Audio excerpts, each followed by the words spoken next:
Professional Man by David Goodis.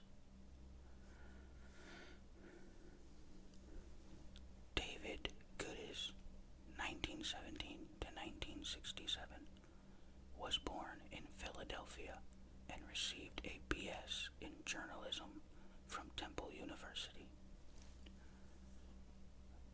Briefly working for an advertising agency after graduation, he quickly became a prolific freelance fiction writer, his first novel, Retreat from Oblivion, being published in 1939. After numerous short stories sold to various pulp magazines under both his own name and several pseudonyms, he had tremendous success with his second novel, Dark Passage, in 1946, which was serialized in the Saturday Evening Post and was bought for the movies. Delmer Daves directed and wrote the screenplay, and Humphrey Bogart starred as Vincent Perry, the wrongfully imprisoned convict who escapes from prison in order to find the real killer of his wife. Lauren Bacall also starred. Other films made from his work include Down There in 1956, filmed by Francois Truffaut as Shoot the Piano Player, 1960, Street of No Return, 1954, a 1989 film directed by Samuel Fuller, The Burglar, 1953, adapted for a 1957 film with a screenplay by Goodis, and many others, mainly in France. Although his early novels and some short stories are powerful and memorable, his later work is so hopelessly dark that he has failed to maintain his place among the top rank of noir or hard-boiled writers. The people in his books are losers and know it. This sense of utter despair seems to appeal to the French, where Goodis is ranked among the greatest American crime writers. Goodis himself was a recluse, and his appraisal of his own work suggests a familiarity with depression. My first novel was published when I was 22, he wrote in a letter shortly before he died. It was nothing, and the same applies to most of the 16 others published since then. Professional Man was televised as an episode of the Showtime series Fallen Angels on October 15th, 1995. The script was by Howard A. Rodman.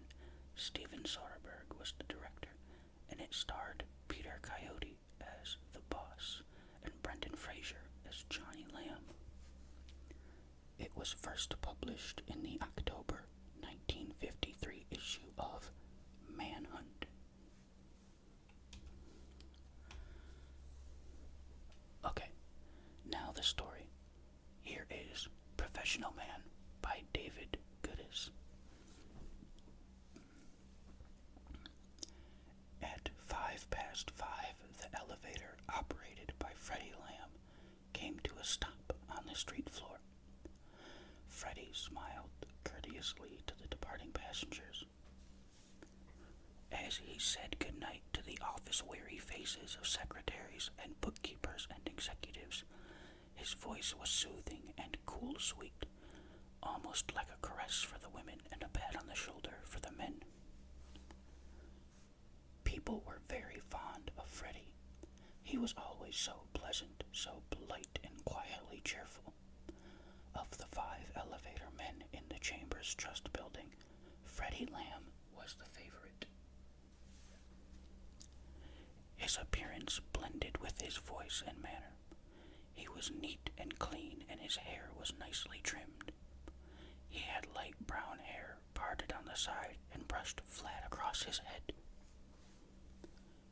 His eyes were the same color, focused level when he addressed you, but never too intent, never probing. He looked at you as though he liked and trusted you, no matter who you were. When you looked at him, you felt mildly stimulated. He seemed much younger than his 33 years. There were no lines on his face, no sign of worry or sluggishness or dissipation. The trait that made him an ideal elevator man was the fact that he never asked questions and never talked about himself. At 5:20, Freddy got the go home sign from the starter, changed places with the nightman, and walked down the corridor to the locker room. Taking off the uniform and putting on his street clothes, he yawned a few times. And while he was sitting on the bench and tying his shoelaces, he closed his eyes for a long moment, as though trying to catch a quick nap. His fingers fell away from the shoelaces, and his shoulders drooped, and he was in that position when the starter came in. "Tired?" the starter asked. "Just a little." Freddy looked up. "Long day," the starter said. He was always saying that, as though each day was longer than any other. Freddy finished with the shoelaces. He stood up and said, "You got the $1.50. "What $1.50? "The loan," Freddy said. He smiled offhandedly. "From last week. You ran short and needed dinner money. Remember?" The starter's face was blank for a moment. Then he snapped his fingers and nodded emphatically.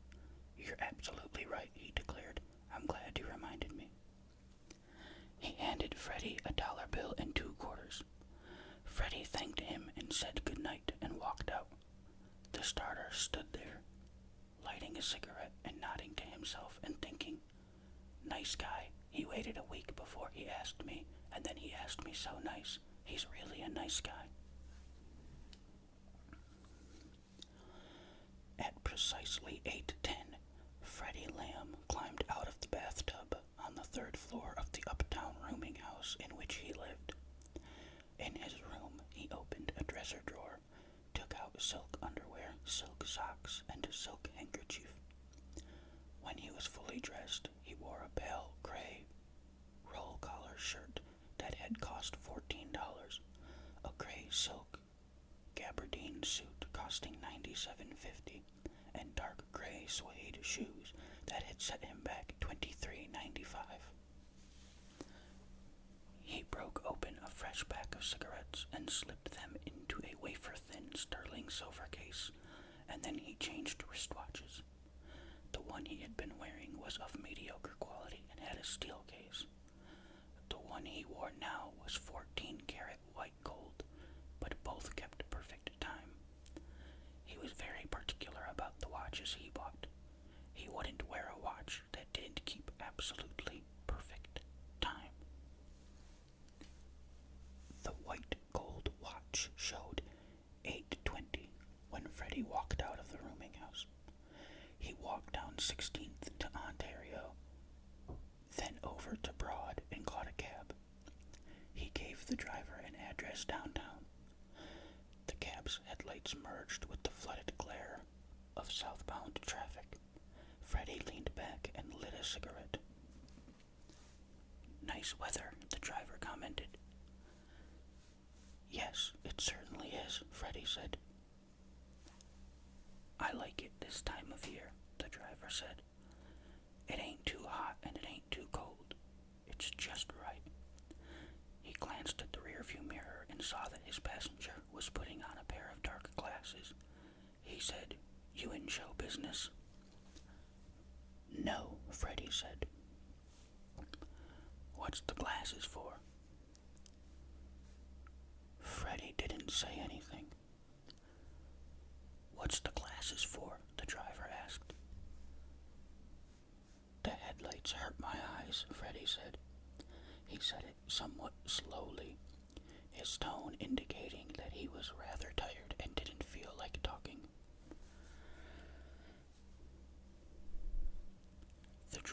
shrugged and remained quiet for the rest of the ride. He brought the cab to a stop at the corner of 11th and Locust. The fare was $1.20. Freddy gave him $2 and told him to keep the change. As the cab drove away, Freddy walked west on Locust to 12th, walked south on 12th, then turned west again, moving through a narrow alley. There were no lights in the alley except for a rectangle of green neon far down toward the other end. The rectangle was a glowing frame for the neon wording, Billy's Hut. It was also a beckoning finger for that special type of citizen who was never happy unless he was being ripped off in a clip joint. They'd soon be flocking through the front entrance on Locust Street, but Freddy Lamb, moving toward the back entrance, had it checked in his mind that the place was empty now. The dial of his wristwatch showed 8:57, and he knew it was too early for customers. He also knew that Billy Denafo was sound asleep on a sofa in the back room used as a private office. He knew it because he'd been watching Denafo for more than 2 weeks, and he was well acquainted with Denafo's nightly habits. When Freddy was 15 yards away from Billy's hut, he reached into his inner jacket pocket and took out a pair of white cotton gloves.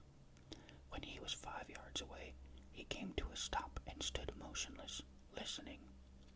There was the sound of a record player from some upstairs flat on the other side of the alley. From another upstairs flat, there was the noise of lesbian voices saying, "You did," and "I didn't," and "You did, you did." He listened for other sounds, and there were none. He let the tip of his tongue come out just a little to moisten the center of his lower lip. Then he took a few forward steps that brought him to a section of brick wall where the bricks were loose. He counted up from the bottom, the light from the green neon showing him the 4th brick, the 5th, the 6th, and the 7th. The 8th brick was the one he wanted. He got a grip on its edges jutting away from the wall, pulled at it very slowly and carefully. Then he held it in one hand, and his other hand reached into the empty space and made contact with the bone handle of a switchblade. It was a 6-inch blade, and he'd planted it there 2 nights ago. He put the brick back in place and walked to the back door of Billy's hut. Bending to the side to see through the window, he caught sight of Billy Denafo on the sofa. Billy was flat on his back, one short leg dangling over the side of the sofa, one arm also dangling, with fat fingers holding the stub of an unlit cigar. Billy was very short and very fat, and in his sleep he breathed as though it were a great effort. Billy was almost completely bald, and what hair he had was more white than black. Billy was 53 years old and would never get to be 54. Freddy Lamb used a skeleton key to open the back door. He did it without a sound, and then, without a sound, he moved toward the sofa, his eyes focused on the crease of flesh between Billy's third chin and Billy's shirt collar. His arm went up and came down, and the blade went into the crease, went in deep to cut the jugular vein, moved left, moved right to widen the cut, so that it was almost from ear to ear. Billy opened his eyes and tried to open his mouth, but that was as far as he could take it. He tried to breathe, and he couldn't breathe. He heard the voice of Freddy Lamb saying very softly, almost gently, "Good night, Billy." Then he heard Freddy's footsteps moving toward the door, and the door opening, and the footsteps walking out. Billy didn't hear the door as it closed. By that time, he was far away from hearing anything. On Freddy's wrist, the hand hands of the white gold watch pointed to 9:26. He stood on the sidewalk near the entrance of a nightclub called Yellow Cat. The place was located in a low-rent area of South Philadelphia, and the neighboring structures were mostly tenements and garages and vacant lots heaped with rubbish. The club's exterior complied with the general trend. It was dingy, and there were no paint on the wooden walls. But inside it was a different proposition. It was glittering and lavish. The drinks were expensive, and the floor show featured a first-rate orchestra and singers and dancers. It also featured a unique type of striptease entertainment, a quintet of young females who took off their clothes while they sat at your table.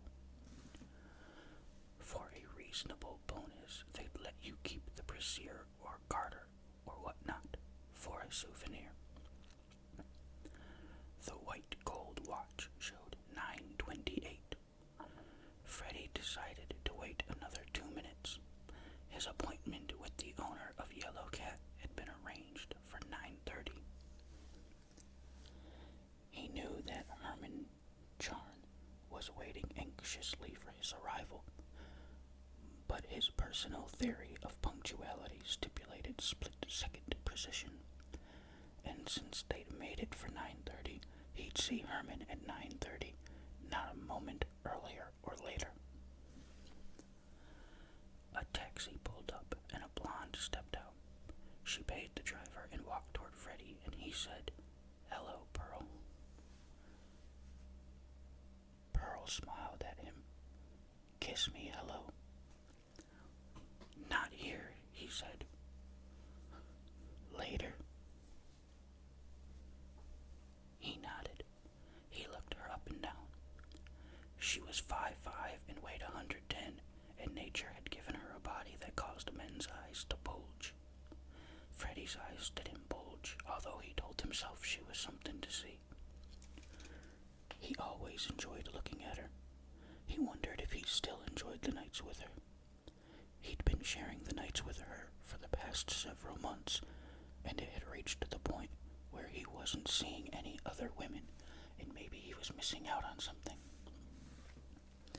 For just a moment he gazed past Pearl, telling himself that she needed him more than he needed her, and knowing it wouldn't be easy to get off the hook. Well, there wasn't any hurry. He hadn't seen anything else around that interested him, but he wished Pearl would let up on the clinging routine. Maybe he'd really go for her if she wasn't so hungry for him all the time. Pearl stepped closer to him. The hunger showed in her eyes. She said, "Know what I did today? I took a walk in the park." "You did?" "Yeah," she said. "I went to Fairmount Park and took a long walk, all by myself." "That's nice," he said. He wondered what she was getting at. She said, "Let's do it together sometimes. Let's go for a walk in the park. It's something we ain't never done. All we do is drink and listen to jazz and find all sorts of ways to knock ourselves out." He gave her a closer look. This was a former call girl who'd done a stretch for prostitution, a longer stretch for selling cocaine, and had finally decided she'd done enough time and she might as well go legitimate. She'd learned the art of stripping off her clothes before an audience, and now at 26 she was earning $150 a week. It was clean money as far as the law was concerned, but maybe in her mind it wasn't clean enough. Maybe she was getting funny ideas, like this walk in the park routine. Maybe she'd soon be thinking in terms of a cottage for two and a little lawn in the front and shopping for a baby carriage. He wondered what she'd look like, wearing an apron and standing at a sink and washing dishes. For some reason, the thought disturbed him. He couldn't understand why it should disturb him. He'd heard her saying, "Can we do it, Freddy? Let's do it on Sunday. We'll go to Fairmount Park." "We'll talk wristwatch. See you after the show. He hurried through the club entrance, went past the hat check counter, past the tables and across the dance floor and toward a door marked private. There was a button adjoining the door, and he pressed the button. One short, two longs, another short, and then there was a buzzing sound. He opened the door and walked into the office. It was a large room, and the color motif was yellow and gray. The walls and ceiling were gray, and the thick carpet was pale yellow. The furniture was bright yellow. There was a short, skinny man standing near the desk, and his face was gray. Seated at the desk was a large man whose face was a mixture of yellow and gray. Freddy closed the door behind him. He walked toward the desk. He nodded to the short, skinny man, and then he looked at the large man and said, "Hello, Herman." Herman glanced at a clock on the desk. He said, "You're right on time." "He's always on time," said the short, skinny man. Herman looked at Freddy Lamb and said, "You do it." Before Freddy could answer, the short, skinny man said, "Sure he did it." "Shut up, Ziggy," Herman said. He had a soft, sort of gooey voice, as though he spoke with a lot of marshmallow in his mouth. He wore a suit of very soft fabric, thin and fleecy, and his thick hands were pressed softly on the desktop. On the little finger of his left hand, he wore a large star emerald that radiated a soft green light. Everything about him was soft, except for his eyes. His eyes were iron. "You do it," he repeated softly. Freddy nodded. "Any trouble?" Herman asked. "He never has trouble," Ziggy said. Herman looked at Ziggy. "I told you to shut up." Then, very softly, "Come here, Ziggy." Ziggy hesitated. He had a ferret face that always looked sort of worried, and now it looked very worried. "Come here," Herman purred. Ziggy approached the large man. Ziggy was blinking and swallowing hard. Herman reached out and slowly took hold of Ziggy's hand. Herman's thick fingers closed tightly on Ziggy's bony fingers and gave a yank. Ziggy moaned. "When I tell you to shut up," Herman said, "you'll shut up." He smiled softly and paternally at Ziggy. "Right?" "Right," Ziggy said. Then he moaned again. His fingers were free now, and he had looked down at them as an animal gazes sadly at its own crushed paws. He said, "They're all busted." "They're not all busted," Herman said. "They're damaged just enough to let you know your place. That's one thing you must never forget. Every man who works for me has to know his place." He was still smiling at Ziggy. "Right?" "Right," Ziggy moaned.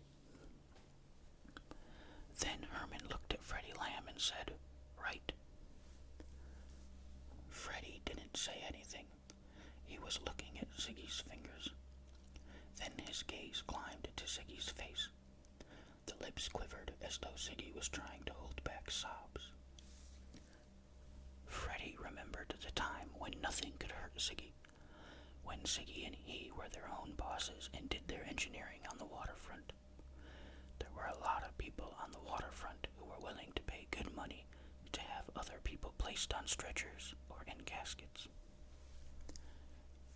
In those days, the rates had been $15 for a broken jaw, $30 for a fractured pelvis, and $100 for the complete job. Ziggy handled the blackjack work and the bullet work, and Freddy took care of such special functions as switchblade slicing, lie in the eyes, and various powders and pills slipped into a glass of beer or wine or a cup of coffee. There were orders for all sorts of jobs in those days. 15 months ago, he was was thinking, and times had sure changed. The independent operator was swallowed up by the big combines. It was especially true in this line of business, which followed the theory that competition, no matter how small, was not good for the overall picture. So the moment had come when he and Ziggy had been approached with an offer, and they knew they had to accept. There wasn't any choice. If they didn't accept, they'd be erased. They didn't need to be told about that. They just knew. As much as they hated to do it, they had to do it. The proposition was handed to them on a Wednesday afternoon, and that same night they went to work for Herman Charn. He heard Herman saying, "I'm talking to you, Freddy." "I hear you," he said. "You sure?" Herman asked softly. "You sure you hear me?" Freddy looked at Herman. He said quietly, "I'm on your payroll. I do what you tell me to do. I've done every job exactly the way you wanted it done. Can I do any more than that?" "Yes," Herman said. His tone was matter of fact. He glanced at Ziggy and said, "From here on it's a private discussion. Me and Freddy. Take a walk." Ziggy's mouth opened just a little. He didn't seem to understand the command. He'd always been included in all the business conferences, and now the look in his eyes was a mixture of puzzlement and injury. Herman smiled at Ziggy. He pointed to the door. Ziggy bit hard on his lip and moved toward the door and opened it and walked out of the room. For some moments it was quiet in the room, and Freddy had a feeling it was too quiet. He sensed that Herman Charn was aiming something at him, something that had nothing to do with the ordinary run of business. There was the creaking sound of leather as Herman leaned back in the desk chair. He folded his big, soft fingers across his big, soft belly and said, "Sit down, Freddy. Sit down and make yourself comfortable." Freddy pulled a chair toward the desk. He sat down. He looked at the face of Herman, and for just a moment the face became a wall that moved toward him. He winced, his insides quivered. It was a strange sensation. He'd never had it before, and he couldn't understand it. But then the moment was gone, and he sat there relaxed, his features expressionless, as he waited for Herman to speak. Herman said, "Want a drink?" Freddy shook his head. "Smoke?" Herman lifted the lid of an enamel cigarette box. "I got my own," Freddy murmured. He reached into his pocket and took out the flat silver case. "Smoke one of mine," Herman said. He paused to signify it wasn't a suggestion, it was an order. And then, as though Freddy were a guest rather than employee, "These smokes are special made. Come from Egypt. Cost a dime apiece." Freddy took one. Herman flicked a table lighter, applied the flame to Freddy's cigarette, lit one for himself, took a slow, soft drag, and let the smoke come out of his nose.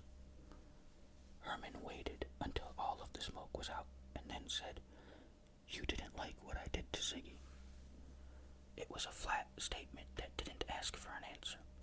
Freddy sipped at the cigarette, not looking at Herman. "You didn't like it," Herman persisted softly. "You never like it when I let Ziggy know who's boss." Freddy shrugged. "That's between you and Ziggy." "No," Herman said, and he spoke very softly, with a pause between each word. "It isn't that way at all. I don't do it for Ziggy's benefit. He already knows who's top man around here." Freddy didn't say anything, but he almost winced, and again his insides quivered. Herman leaned forward. Do you know who the top man is? You, Freddy said.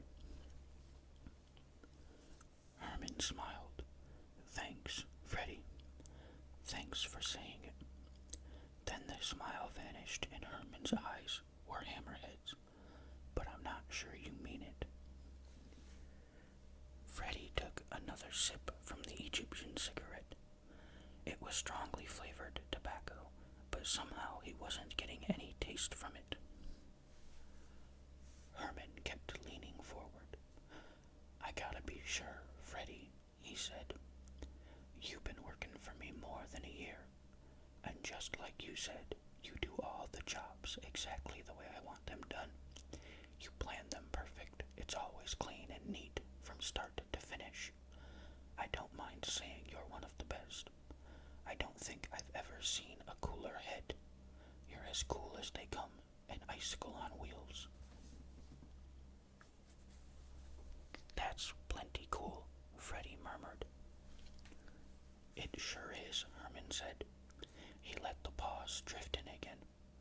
Then, his lips scarcely moving. Maybe it's too cool. Freddy looked at the hammerhead eyes. He wondered what showed in his own eyes. He wondered what thoughts were burning under the cool surface of his own brain. He heard Herman saying, I've done a lot of thinking about you. A lot more than you'd ever imagine. You're a puzzler, and one thing I always like to do is play stud poker with a puzzler. Freddy smiled dimly. Want to play stud poker? We're playing it now, without cards. Herman gazed down at the desktop.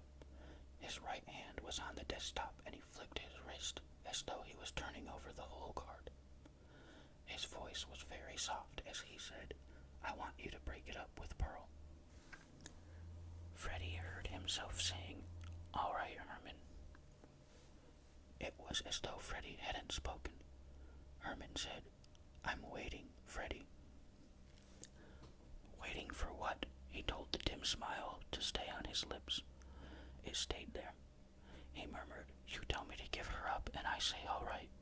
What more do you want me to say? I want you to ask me why. Don't you want to know why? Freddy didn't reply. He still wore the dim smile, and he was gazing past Herman's head.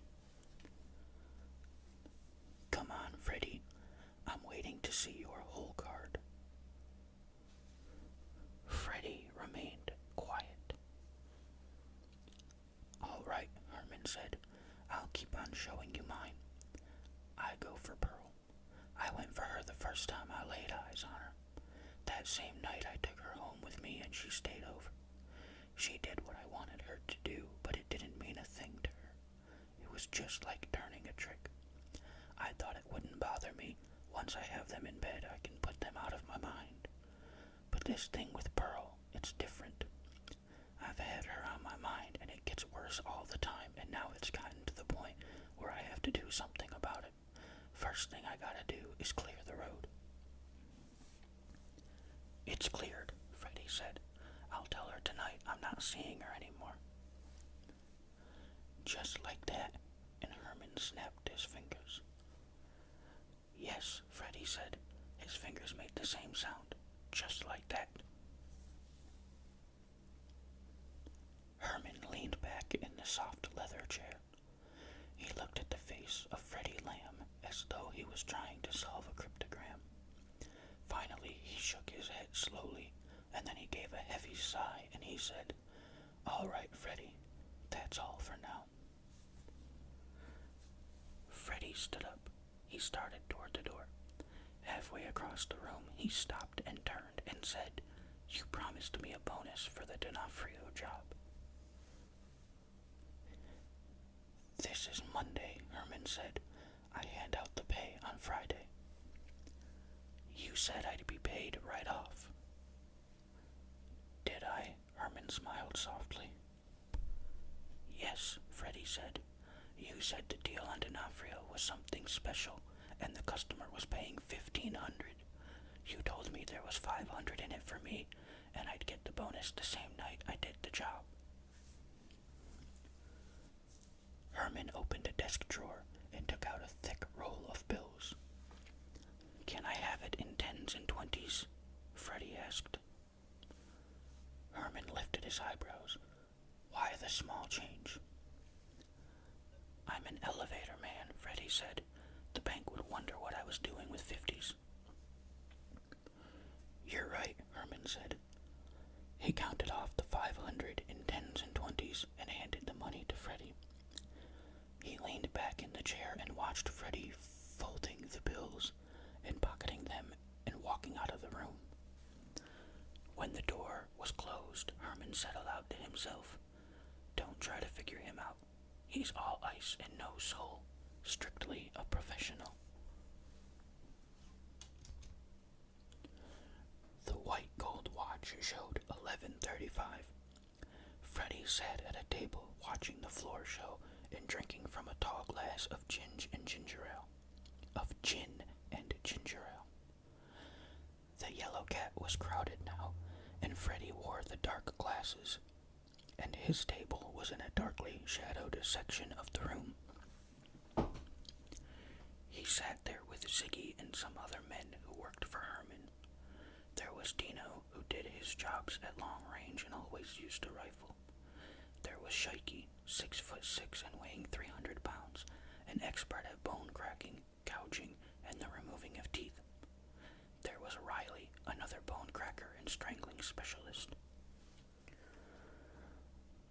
A tall, pretty boy stood in front of the orchestra, clutching the mic as though it was the only support he had in the world. He sang with an ache in his voice, begging someone to please understand. The audience liked it, and he sang it again. Then 2 colored lap dancers came out and worked themselves into a sweat and were gasping for breath as they finished the act. The MC walked on and motioned the orchestra to quiet down and grinned at ringside faces as he said, Ready for dessert? Yeah, a man shouted from ringside. Let's have the dessert. All right, the MC said. He cupped his hands to his mouth and called off stage. Bring it out, we're all starved for that sweet meat. The orchestra went into medium tempo, the lights changing from glaring yellow to a soft violet. And then they came out. 7 girls wearing horn-rimmed glasses and ultra-conservative costumes. They walked primly, and all together they resembled the stiff-necked females in a cartoon lampooning the WCTU. It got a big laugh from the audience, and there was some appreciative applause. The young ladies formed a line and slowly waved black parasols as they sang, Father, oh Father, come home with me now. But then it became, Daddy, oh Daddy, come home with me now. And as they emphasized the daddy angle, they broke up the line and discarded the parasols and took off their ankle-length dark blue coats. Then, their fingers loosening the buttons of dark blue dresses, they moved separately toward the ringside tables. The patrons in the back stood up to get a better look, and in the balcony the lenses of 7 lamps were focused on 7 young women getting undressed. Dino, who had a footwear fetish, said loudly, I'll pay $40 for a high-heeled shoe.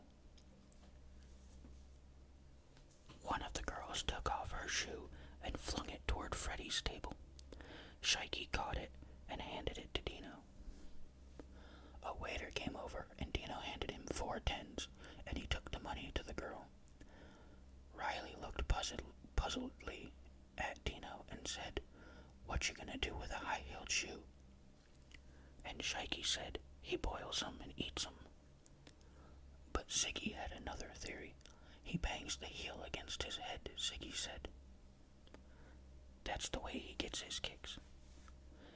Dino Dino sat there gazing lovingly at the shoe in his hand, while his other hand caressed the kid-skin surface. Then gradually his eyes closed and he murmured, "This is nice. This is so nice." Riley was watching Dino and saying, "I don't get it." Siggy shrugged philosophically. "Some things," he said, "you can't be understood." "You're so right."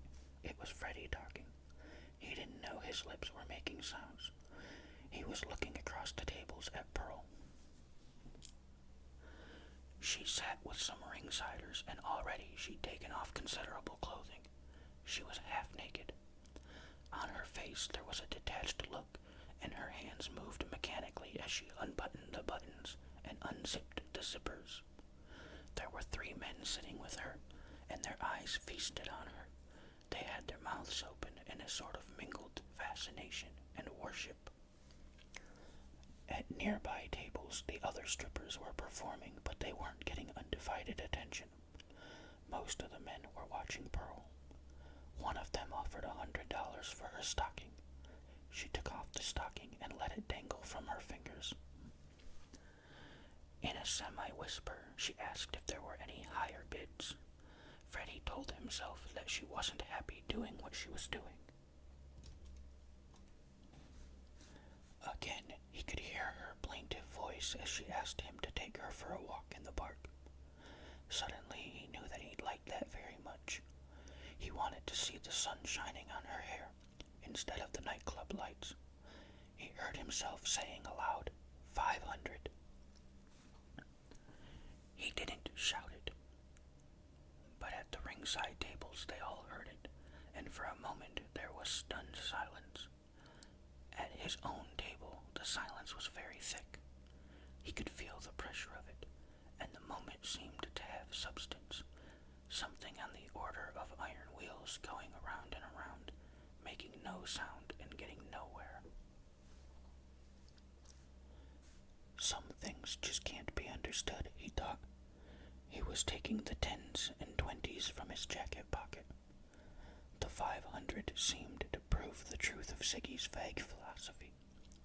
Freddy got up from his chair and moved toward an empty table behind some potted ferns adjacent to the orchestra stand. He sat down and placed green money on a yellow tablecloth. He wasn't looking at Pearl as she approached the table.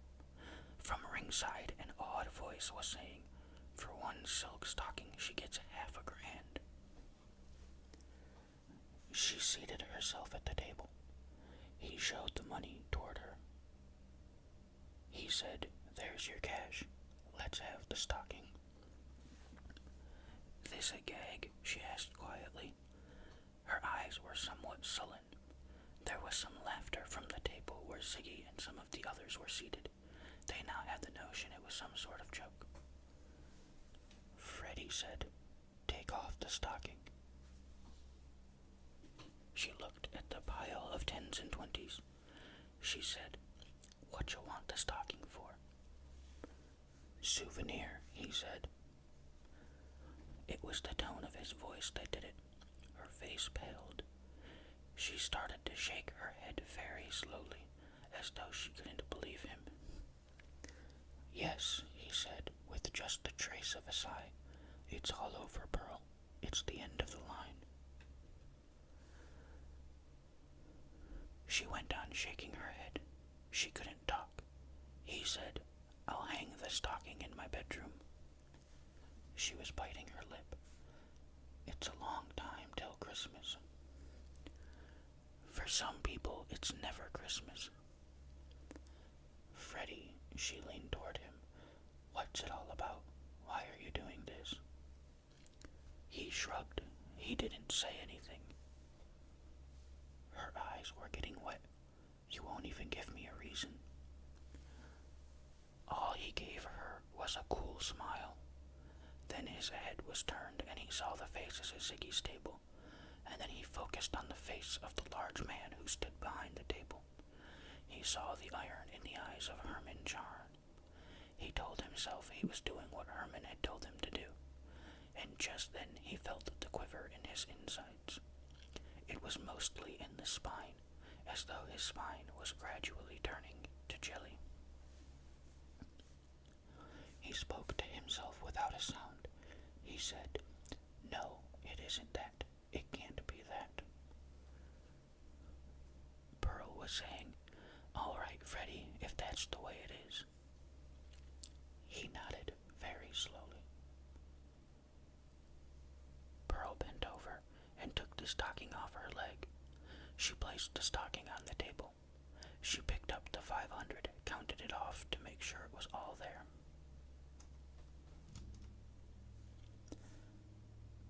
Then she stood up and said, "No charge, mister. I'd rather keep the memories." She put the 10s and 20s on the tablecloth and walked away. Freddy glanced off to the side and saw a soft smile on the face of Herman Charm. The floor show had ended, and Freddy was still sitting there at the table. There was a bottle of bourbon in front of him. It had been there for less than 20 minutes, and already it was half empty.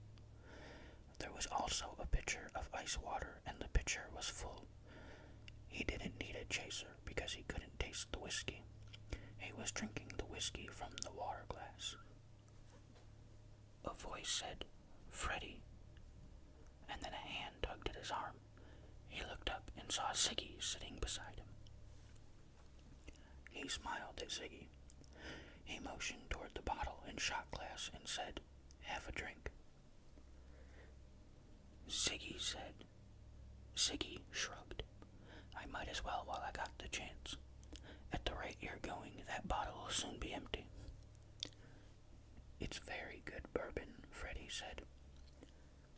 "Yeah," Ziggy was pouring a glass for himself. He swished the liquor into his mouth, then, looking closely at Freddy, "You don't care whether it's good or not. You'd be gulping it if it was shoe polish." Freddy was staring at the tablecloth. "Let's go somewhere and drink some shoe polish." Ziggy tugged again at Freddy's arm. He said, "Come out of it." "Come out of what?" "The clouds," Ziggy said. "You're in the clouds." "It's nice in the clouds," Freddy said. "I'm up here having a dandy time. I'm floating." "Floating? You're drowning." Ziggy pulled urgently at his arm to get his hand away from a water glass filled with whiskey. "You're not a drinker, Freddy. What do you want to do? Drink yourself into a hospital?" Freddy grinned. He aimed the grin at nothing in particular. For some moments he sat there motionless. Then he reached into his jacket pocket and took out the silk stocking. He showed it to Ziggy and said, "Look what I got." "Yeah," Ziggy said. "I seen her give it to you. What's the score on that routine?" "No score," Freddy said. He went on grinning. "It's a funny way to end a game. Nothing on the scoreboard. Nothing at all." Ziggy frowned. "You trying to tell me something?" Freddy looked at the whiskey in the water glass. He said, "I packed her in." "No," Ziggy said. His tone was incredulous. "Not Pearl. Not that pigeon. That ain't no ordinary merchandise. You don't walk out on Pearl unless you had a very special reason." "It was special, all right." "Tell me about it, Freddy." There was something plaintive in Ziggy's voice, a certain feeling for Freddy that he couldn't put into words. The closest he could get to it was, "After all, I'm on your side, ain't I?" "No," Freddy said. The grin was slowly fading. "You're on Herman's side." He gazed past Ziggy's head. "We're all on Herman's side." "Herman, what's he got to do with it?" "Everything," Freddy said. "Herman's the boss, remember?" He looked at the swollen fingers of Ziggy's right hand. "If Herman wants something done, it's got to be done. He gave me orders to break with Pearl. He's the employer, and I'm the hired man, so I did what I had to. I carried out his orders." Ziggy was quiet for some moments.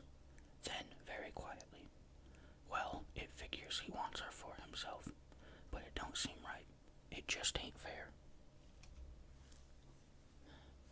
Don't make me laugh, Freddy said. Who the hell are we to say what's fair? We're human, aren't we? No, Freddy said. He gazed past Siggy's head. I don't know what we are, but I know one thing. We're not human. We can't afford to be human, not in this line of business. Siggy didn't get it. It was just a little too deep for him. All he could say was, "You getting funny ideas?" "I'm not reaching for them. They're just coming to me." "Take another drink," Siggy said. "I'd rather have the laughs." Freddy showed the grin again. "It's really comical, you know, especially this thing with Pearl. I was thinking of calling it quits anyway. You know how it is with me, Siggy. I never like to be tied down to one skirt. But tonight, Pearl said something that spun me around.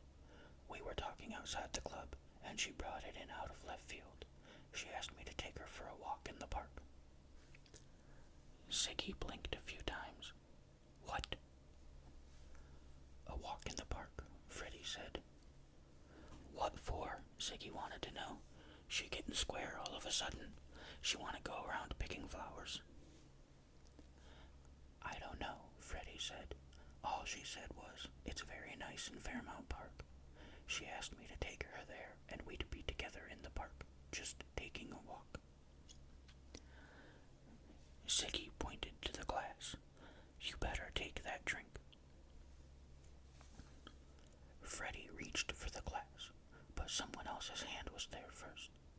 He saw the thick, soft fingers, the soft green glow of the star emerald. As the glass of whiskey was shoved out of his reach, he looked up and saw the soft smile on the face of Herman Charn. "Too much liquor is bad for the kidneys," Herman said. He bent down lower to peer at Freddy's eyes. "You look knocked out, Freddy. There's a soft couch in the office. Go in there and lie down for a while." Freddy got up from the chair. He was somewhat unsteady on his feet. Herman took his arm and helped him make it down the aisle, past the tables to the door to the office. He could feel the pressure of Herman's hand on his arm. It was very soft pressure, but somehow it felt like a clamp of iron biting into his flesh. Herman opened the office door and guided him toward the couch. He fell onto the couch, sent an idiotic grin toward the ceiling, and then closed his eyes and went to sleep. He slept until 4:40 in the morning. The sound that woke him up was a scream. At first it was all blurred.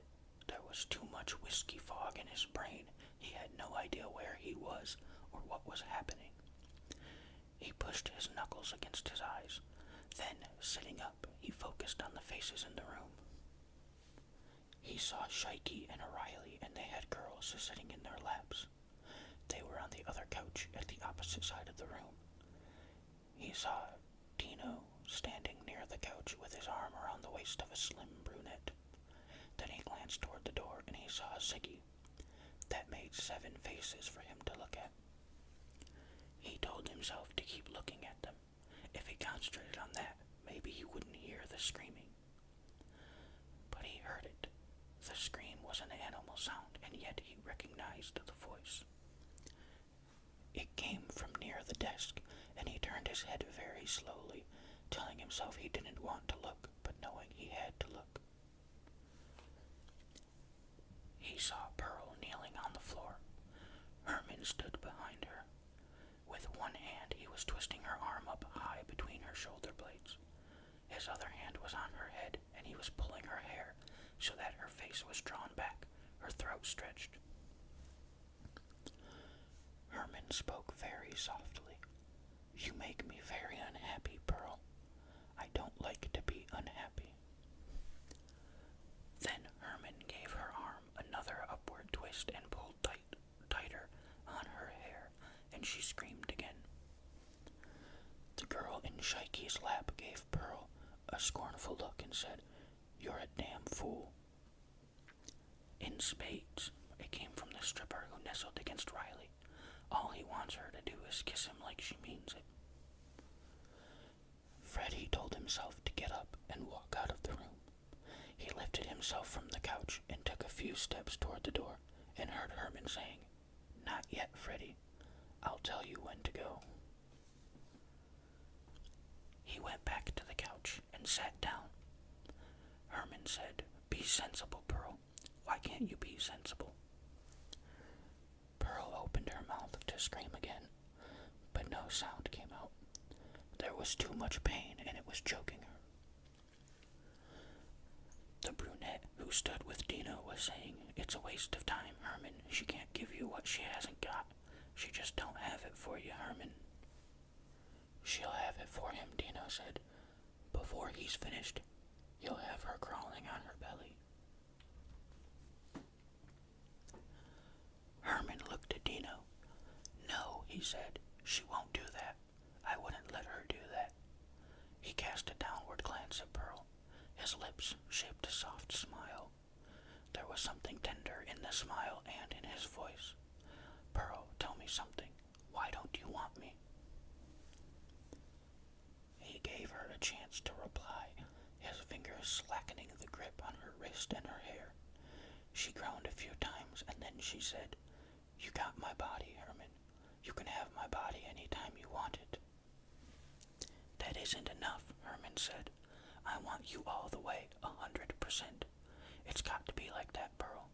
You're in me so deep it just can't take any other route. It's got to be you and me from here on in. You gotta need me just as much as I need you." "But Herman," she gave a dry sob, "I can't lie to you. I just don't feel that way." "You're gonna feel that way," Herman said. "No," Pearl sobbed again. "No.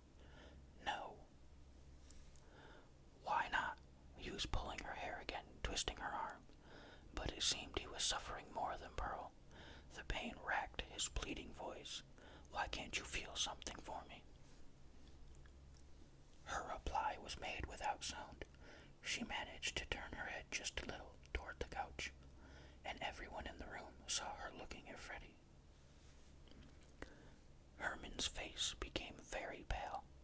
His features tightened and twisted, and it seemed he was about to burst into tears. He stared up at the ceiling. Herman shivered. His body shook spasmodically, as though he stood on a vibrating platform. Then all at once the tormented look faded from his eyes, the iron came into his eyes, and the soft smile came onto his lips. He released Pearl, turned away from her, went to the desk, and opened the cigarette box. It was very quiet in the room while Herman stood there lighting the cigarette. He took a slow, easy drag, and then he said quietly, "All right, Pearl, you can go home now." She started to get up from the floor. The brunette came over and helped her up. "I'll call a cab for you," Herman said. He reached for the telephone and put in the call. As he lowered the phone, he was looking at Pearl and saying, "You want to go home alone?" Pearl didn't say anything. Her head was lowered and she was leaning against the shoulder of the brunette. Herman said, "You want Freddy to take you home?" Pearl raised her head just a little and looked at the face of Freddy Lamb. Herman laughed softly. "All right," he said. "Freddy'll take you home." Freddy winced. He sat there, staring at the carpet. Herman told the brunette to fix a drink for Pearl. He said, "Take her to the bar and give her anything she wants." He motioned to the other girls, and they got up from the laps of Shaiki and Riley. Then all the girls walked out of the room. Herman was quiet for some moments, taking slow drags at the cigarette and looking at the door. Then gradually his head turned and he looked at Freddy. He said, "You're slated, Freddy." Freddy went on staring at the carpet. "You're gonna bump her," Herman said. Freddy closed his eyes. her somewhere and bump her and bury her, Herman said. Shikey and Riley looked at each other. Dino had his mouth open and he was staring at Herman. Standing next to the door, Ziggy had his eyes glued to Freddy's face. She goes, Herman said, and then, speaking aloud to himself, she goes because she gives me grief. He hit his hand against his chest. She hits me here, where I live.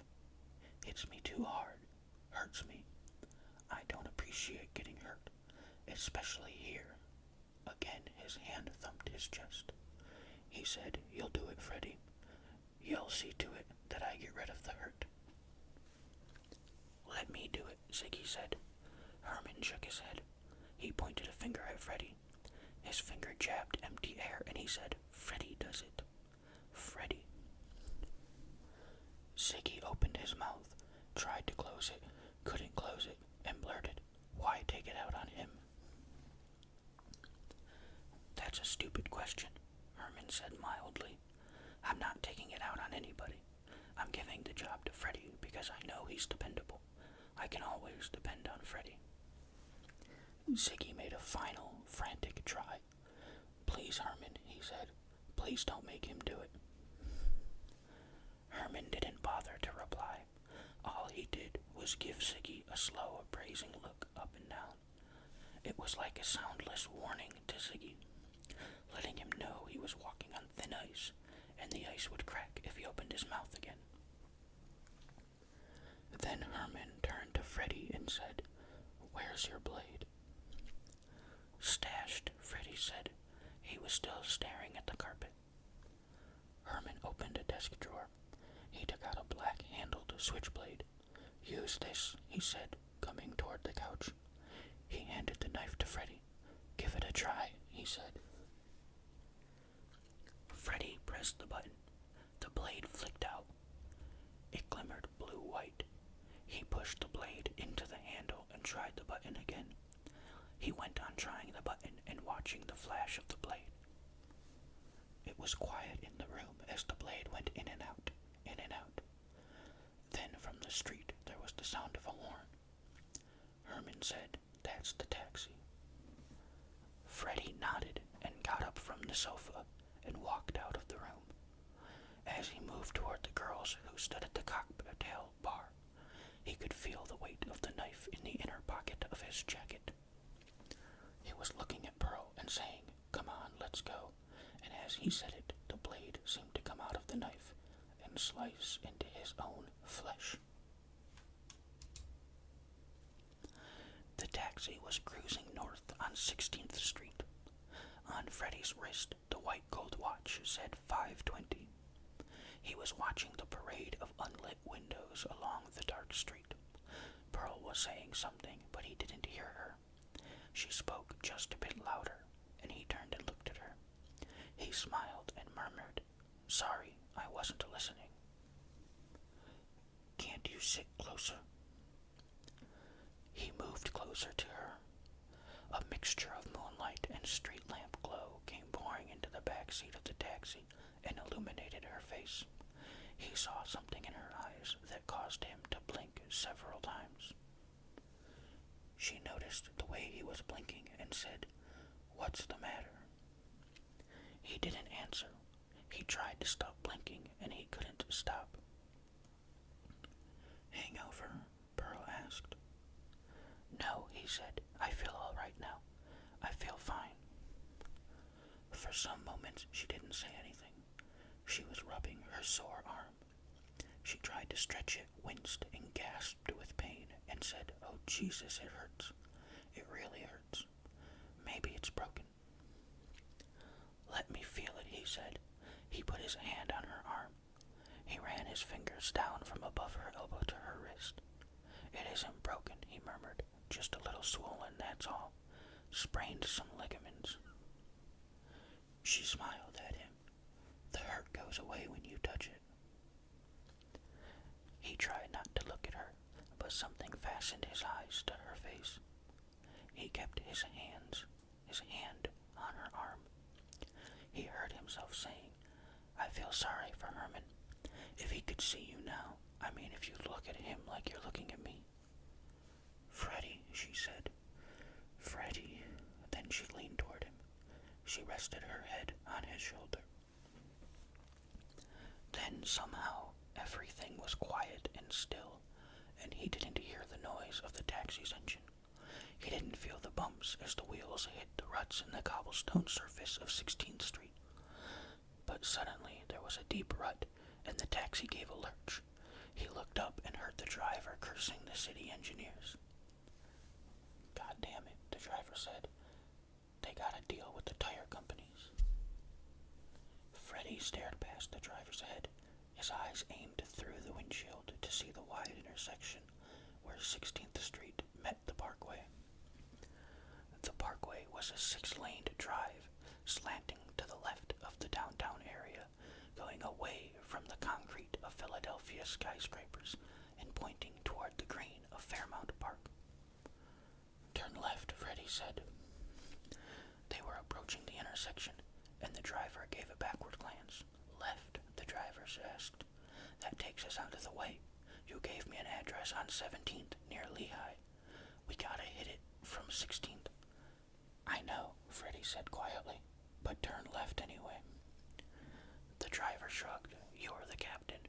He beat the yellow of a traffic light, and the taxi made a left turn onto the Parkway.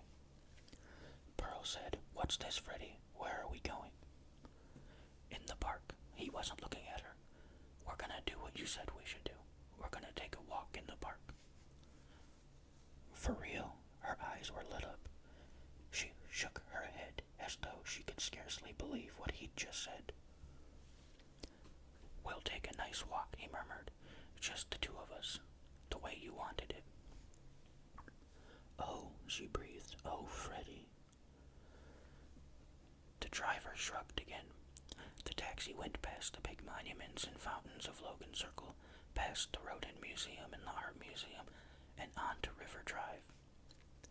For a mile or so they stayed on the highway, bordering the moonlit water of the river, and then, without being told, the driver made a turn off the highway, made a series of turns that took them deep into the park.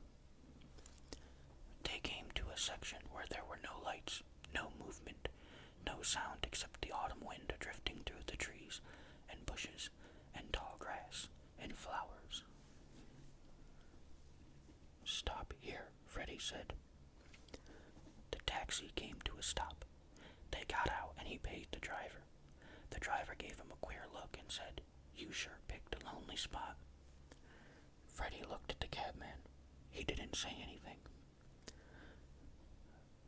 The driver said, You're at least 3 miles off the highway. It's gonna be a problem getting a ride home. Is it your problem? Freddy asked gently. Well, no. Then don't worry about it, Freddy said. He smiled amiably. The driver threw a glance at the blonde, smiled, and told himself that the man might have the right idea after all. With an item like that, any man would want complete privacy. He thought of the bony, buck-toothed woman who waited for him at home, crinkled his face in a distasteful grimace, put the car in gear, and drove away. Ain't it nice, Pearl said. Ain't it wonderful? They were walking through a glade where the moonlight showed the autumn colors of fallen leaves. The night air was fragrant with the blended aromas of wild flowers. He had his arm around her shoulder and was leading her toward a narrow lane, sloping downward through the trees. She laughed lightly, happily. It's like as if you know the place, as if you've been here before. No, he said, I've never been here before. There was the tinkling sound of a nearby brook. A bird chirped in the bushes. Another bird sang a tender reply. Listen, Pearl murmured. Listen to them. He listened to the singing of the birds. Now he was guiding Pearl down along the slope and seeing the way it leveled at the bottom, and then went up again on all sides. It was a tiny valley down there with the brook running along the edge. He told himself it would happen when they reached the bottom. He heard Pearl saying, "Wouldn't it be nice if we could stay here?" He looked at her. "Stay here?" "Yes," she said, "if we could live here for the rest of our lives. Just be here, away from everything." "We'd get lonesome." "No, we wouldn't," she said. "We'd always have company. I'd have you, and you'd have me." They were nearing the bottom of the slope. It was sort of steep now, and they had to move slowly. All at once she stumbled and pitched forward, and he caught her before she could fall on her face. He steadied her, smiled at her, and said, "Okay." She nodded. She stood very close to him and gazed into his eyes and said, "You wouldn't let me fall, would you?" The smile faded. He stared past her. "Not if I could help it." "I know," she said. "You don't have to tell me." He went on staring past her. "Tell you what?" "The situation," she spoke softly, almost in a whisper. "I got it figured, Freddy. It's so easy to figure." He wanted to close his eyes. He didn't know why he wanted to close his eyes. He heard her saying, "I know why you packed me in tonight. Orders from Herman." "That's right," he said it automatically, as though the mention of the name was the shifting of a gear. "And another thing," she said, "I know why you brought me here." There was a pause, and then, very softly, "Herman." He nodded. She started to cry. It was quiet weeping and contained no fear, no hysteria. It was the weeping of farewell. She was crying because she was sad. Then, very slowly, she took the few remaining steps going down to the bottom of the slope. He stood there and watched her face as she turned to look up at him. He walked down to where she stood, smiling at her and trying to pretend his hand was not on the switchblade in his pocket. He tried to make himself believe he wasn't going to do it, but he knew that wasn't true. He'd been slated for this job. The Combine had him listed as a top-rated operator, one of the best in the business. He'd expended a lot of effort to attain that reputation, to be known as the grade A expert, who'd never muffed an assignment. He begged himself to stop. He couldn't stop. The knife was open in his hand, and his arm flashed out and sideways, with the blade sliding in neatly and precisely, cutting the flesh of her throat. She went down very slowly, tried to cough, made a few gurgling sounds, and then rolled over on her back and died looking up at him. For a long time he stared at her face. There was no expression on her features now. At first he didn't feel anything, and then he realized she was dead and he had killed her. He tried to tell himself there was nothing else he could have done, but even though that was true, it didn't do any good. He took his glance away from her face and looked down at the white gold watch to check the hour and the minute automatically. But somehow the dial was blurred, as though his hands were spinning like tiny propellers. He had the weird feeling that the watch was showing time traveling backward, so that he found himself checking it in terms of years and decades. He went all the way back to the day when he was 11 years old and they took him to reform school. In reform school, he was taught a lot of things. The thing he learned best was the way to use a knife. The knife became his profession. But somewhere along the line, he caught on to the idea of holding a daytime job to cover his nighttime activities. He worked in stock rooms and he did some window cleaning and drove a truck for a fruit dealer. And finally, he became an elevator operator, and that was the job he liked best. He'd never realized why he liked it so much, but he realized now. He knew that the elevator was nothing more than a moving cell, and that the only place for him was a cell.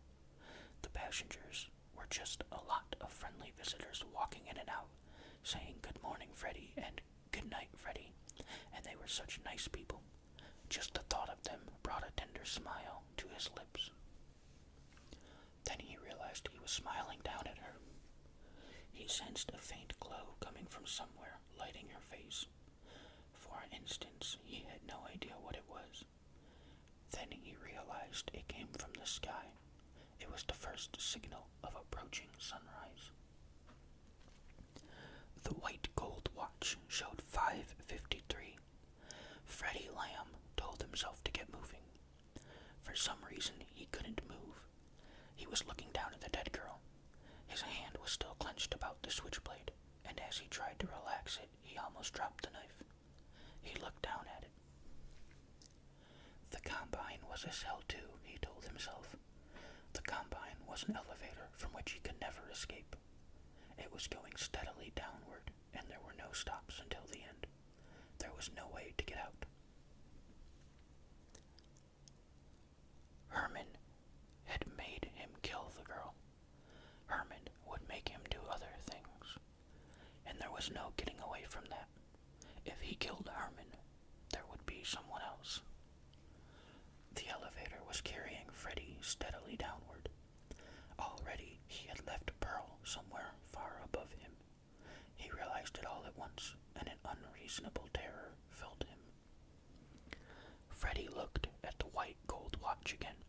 A minute had passed, and he knew suddenly that he was slated to do a job on someone in exactly 3 minutes now.